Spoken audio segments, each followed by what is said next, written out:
Hello, my name is Rebecca Spies. I'm a reporter with the Methow Valley News. In April, I had the pleasure of interviewing Dan Nanamkin, an Indigenous activist and speaker from the Spelem.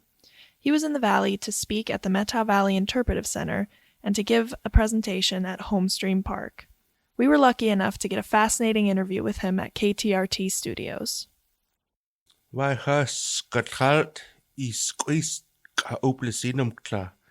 My name I'm known to the land is Ka'uplasinamkla.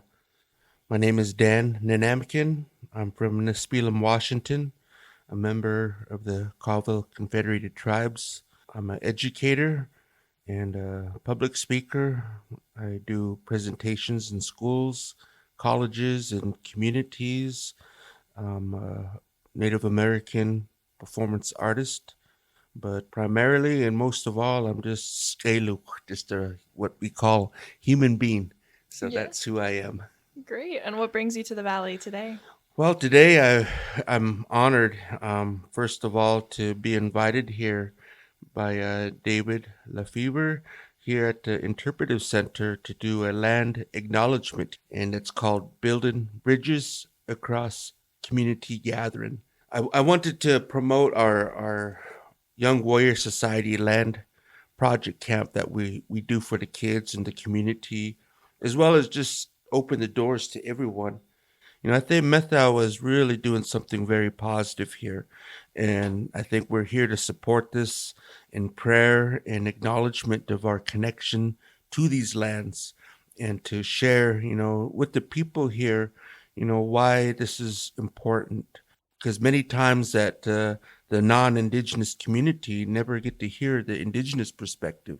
Often they only hear a perspective that's on TV or on a movie or a history book that's not written by Indigenous people. So to have the Indigenous voice and presence here is very, very profound.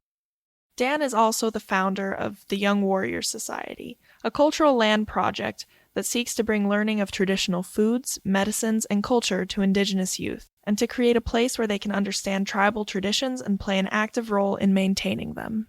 Did the idea for the Young Warriors Project come to you at Standing Rock, or was it already there before? It was in the beginning stages. I started to thread the needle, I guess you would say, and with this dream of making this land camp.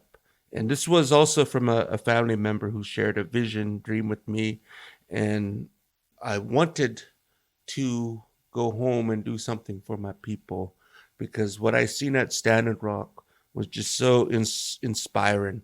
I seen the benefits, of the health, the healing, the humanity, the unity through having village that centered on our culture and healing, centered on our elders teaching in our youth.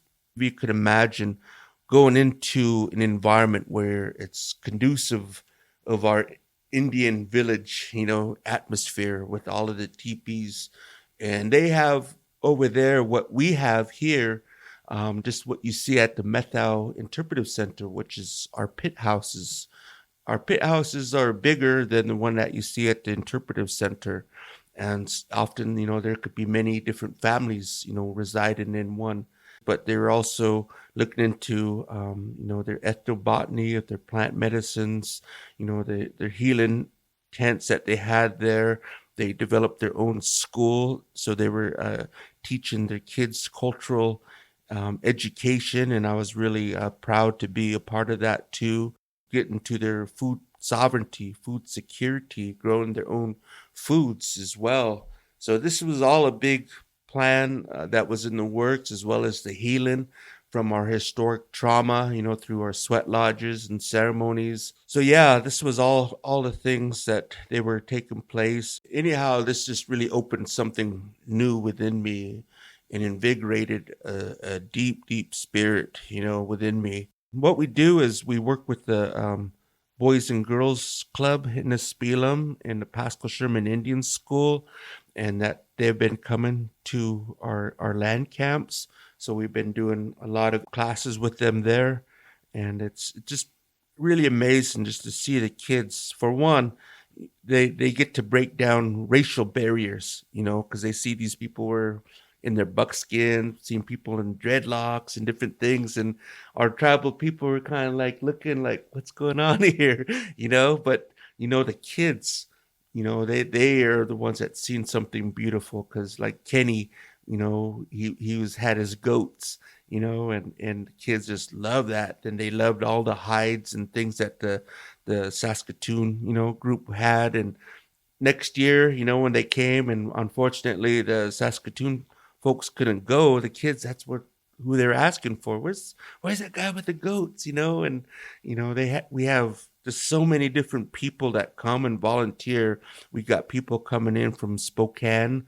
We have the Inland Northwest Permaculture Guild that comes all the way from Spokane and Sandpoint, Idaho, and just offers their skills, everywhere from biochar, fuel to compost, green renewable energies, high tannin, beadwork, craft work, permaculture, how to make tinctures, how to preserve food, how to make, some of our foods, and we eat together. We just spend time living with each other, like relatives, friends. And we do this, for a good week. And this last year just created numerous challenges because of the social distancing, and I couldn't really get to the support, and had to do a lot of things on my own to keep this going. And so the land camp, have you been sort of upkeeping the land in Nespelem right now? Yes, I'm keeping it going. We got some starts going on right now. We were just contacted by the Nespelem Convalescent Center, and now they want to do their first garden, so we're going to help them start, for our elders.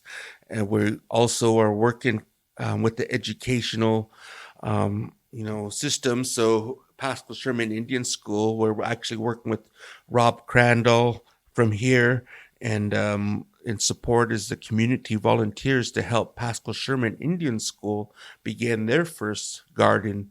But we're also going beyond that to create curriculum and educational classes, to support these kids. And so they also get a touch of the cultural aspects and teachings, as well as food sovereignty. Right. For our listeners on the radio, because you have this beautiful beadwork vest on right now and a hat and everything. So how do you show your culture through how you dress yourself? Right now I have a vest on, and it has all the floral designs, which is historic style of beadwork. And, just in my medicine bag that I have also has florals, And that's a medicine bag. Yes. And the beadwork, is that all from the Nespelem community? But see, all the designs that I have, all the colors represents my tribe. It represents my people. It represents my stories and my beliefs. So this is all the things that I wear, have certain profound meanings to our culture, my family, and myself. I want to instill pride into our indigenous people. I want to instill pride into our youth. And I want to acknowledge our presence, as indigenous people. Everywhere I travel, I dress this way to stand proudly that we are not extinct.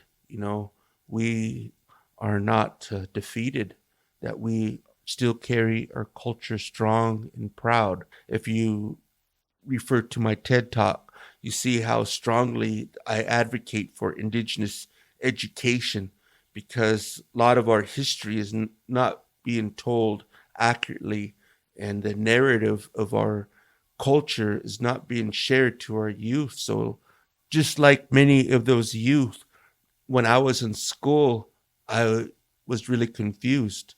I lived in a time, that we were made to not be proud of who we were as Indigenous people.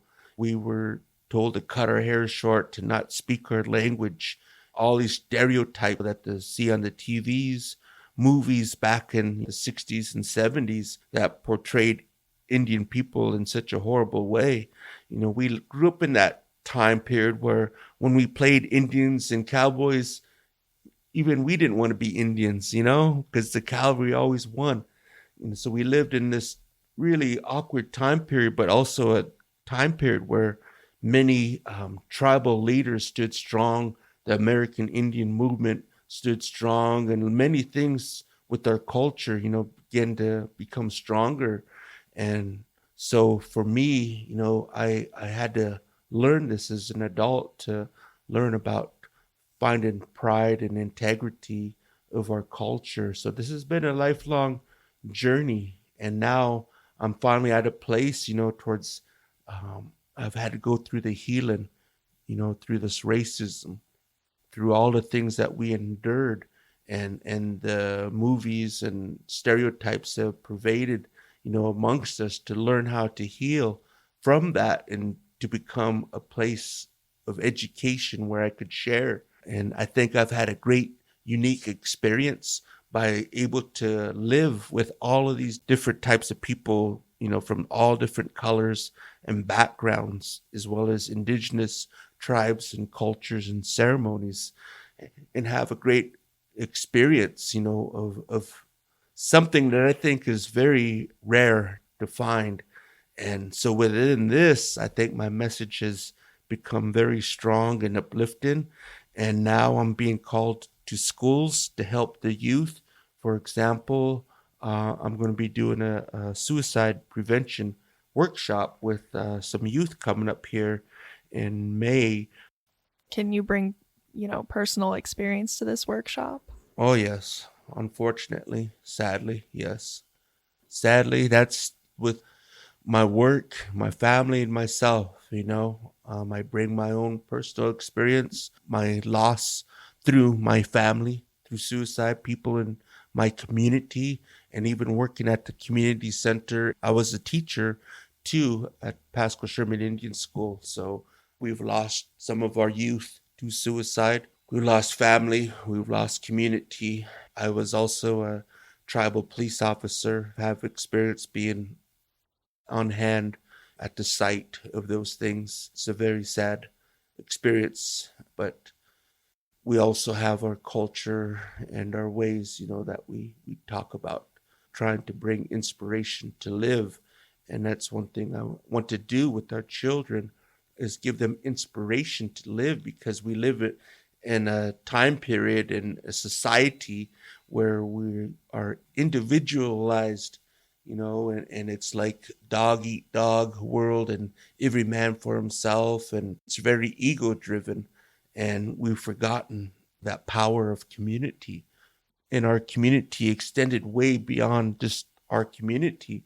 Our community extended to our tamich, to the animals, to the birds, to the fish. A lot of people, they don't understand that, but I've had to learn, that connection and how really healing and profound that is. We learn to find them a greater connection, and then to honor all life, then we find a greater strength within our own spirit.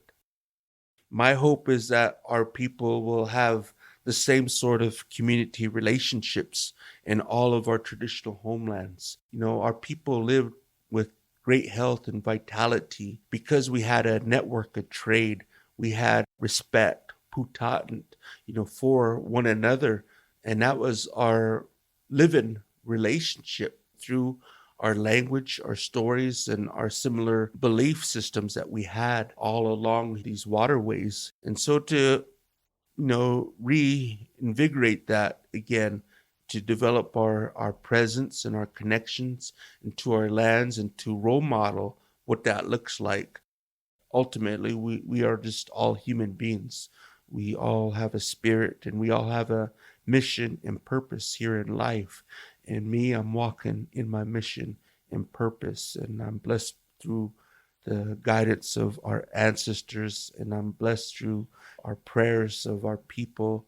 But most of all, I'm blessed through the beautiful love of Creator.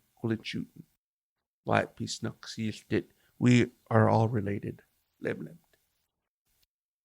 Hey, thank you, Don, and thank you, Rebecca, and KTRT Radio. Thank you to all of your listeners out there. Creator has blessed me with an opportunity today to share this, and hopefully out here in this viewer land, that this might connect with somebody to their heart and to their spirit,